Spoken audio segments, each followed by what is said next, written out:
മുകേഷിനെതിരെ ഉയർന്നു വന്നിരിക്കുന്ന ഗൗരവതരമായ ആരോപണത്തിൽ അദ്ദേഹത്തെ ചോദ്യം ചെയ്യേണ്ട ആവശ്യമുണ്ട്. അദ്ദേഹത്തിനെതിരെ ക്രിമിനൽ കേസെടുക്കേണ്ട ആവശ്യമുണ്ട്. അദ്ദേഹത്തെ അറസ്റ്റ് ചെയ്ത് നടപടിയെടുക്കേണ്ട ആവശ്യമുണ്ട്. അങ്ങനെ ഒരാൾ MLA ആയിരിക്കുന്നത് എന്തുകൊണ്ടാണ്? എന്ത് ധാർമ്മികതയാണ് CPM-നും സർക്കാരിനും ഇക്കാര്യത്തിലുള്ളത്? ഭരണമുന്നണിയിലെ പ്രധാന കക്ഷിയായിട്ടുള്ള CPI-യുടെ നേതാക്കൾ പോലും പരസ്യമായി ആവശ്യപ്പെടുകയാണ് മുകേഷ് രാജിവെക്കണമെന്ന്. അപ്പൊ മുകേഷിനെതിരെ നടപടിയെടുക്കാതെ ഹേമ കമ്മിറ്റിയിൽ പരാമർശിക്കപ്പെട്ടുള്ള മറ്റാളുകളുടെ കാര്യത്തിൽ എന്ത് നിലപാട് സ്വീകരിക്കും? മുകേഷിനെയും മറ്റും വെച്ച് കോൺക്ലേവ് നടത്താനുള്ള തീരുമാനം പോലും ലജ്ജാകരമായ തീരുമാനമാണ്. സർക്കാർ ചലച്ചിത്ര മേഖലയെ രക്ഷിക്കാൻ എന്നുള്ള പേരിൽ നടത്തുന്ന ഈ കോൺക്ലേവ് നിർത്തിവെക്കണമെന്ന് ഞങ്ങൾ ആവശ്യപ്പെടും. ഒരു വ്യക്തത വന്നതിന് ശേഷം മാത്രമേ അത്തരം കാര്യങ്ങളിലേക്ക് പോകേണ്ടതുള്ളൂ. ഷാജിയൻ കരുണനെ കുറിച്ചും ഗുരുതരമായ ആരോപണങ്ങൾ വന്നിരിക്കുക.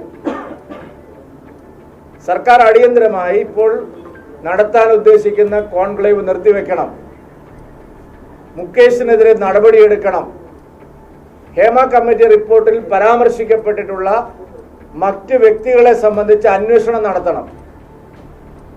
സർക്കാരിന് ആത്മാർത്ഥതയുണ്ടെങ്കിൽ ആദ്യം ചെയ്യേണ്ടത് മുകേഷിന്റെ രാജിയാണ്. അതില്ലാതെ പറയുന്നതെല്ലാം വെറും വാചക കസർത്തുകൾ മാത്രമാണ്. ഇത് ശരിയായ സമീപനമല്ല.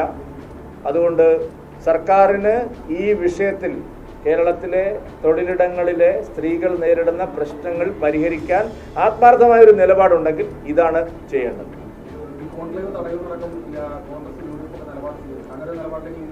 തീർച്ചയായിട്ടും കോൺക്ലേവ് നിർത്തിവെക്കണമെന്നാണ് ഞങ്ങളിപ്പോൾ ആവശ്യപ്പെടുന്നത്. ഇത് വേട്ടക്കാരെല്ലാം ചേർന്നിട്ട് അവിടെ എന്ത് കോൺക്ലേവാണ് നടത്താൻ പോകുന്നത്? അപ്പോൾ ഈ കോൺക്ലേവ് കുറച്ച് സർക്കാരിൻ്റെ കാശ്, നമ്മുടെ നികുതി പണം ചെലവാക്കുക എന്നതല്ല. അത് കഴിഞ്ഞ ഒരു പ്രയോജനം അതുകൊണ്ടുണ്ടാകാൻ പോകുന്നില്ല. ആത്മാർത്ഥതയില്ലാത്ത സമീപനമല്ലേ?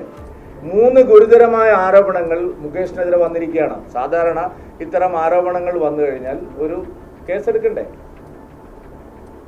പല ആരോപണങ്ങളും ജാമ്യമില്ലാത്ത കേസിൽ പെടുന്ന ആരോപണങ്ങളാണ്. അങ്ങനെയുള്ള ഒരാളെ MLA ആയും കോൺക്ലേവിൻ്റെ ഉപദേശകനായിട്ടും ഒക്കെ വെച്ചിട്ട് എങ്ങനെയാണ് ഹേമ കമ്മിറ്റി റിപ്പോർട്ട് ഞങ്ങളിവിടെ നടപ്പാക്കും എന്ന് സർക്കാരിന് പറയാൻ കഴിയുന്നത്?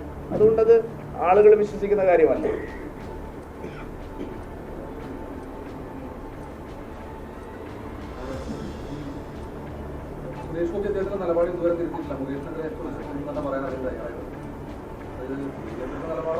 നിലപാട് ആവർത്തിച്ചില്ലല്ലോ. നിങ്ങള് അവരുടെ വ്യാഖ്യാനല്ലേ ഞാൻ പറയുന്നത്? ഞങ്ങൾ പറയുന്നു നിലപാട് അത് ആവർത്തിച്ചിട്ടില്ല. അവസാനം അതിന്റെ കാര്യങ്ങൾ പറഞ്ഞത് അദ്ദേഹം അല്ലല്ലോ. അദ്ദേഹം ആദ്യം പറഞ്ഞു, പക്ഷെ അതിനുശേഷം പാർട്ടി നിലപാട് ഞങ്ങൾ പറഞ്ഞു. പിന്നീട് അദ്ദേഹം സംസാരിച്ചിട്ടില്ല.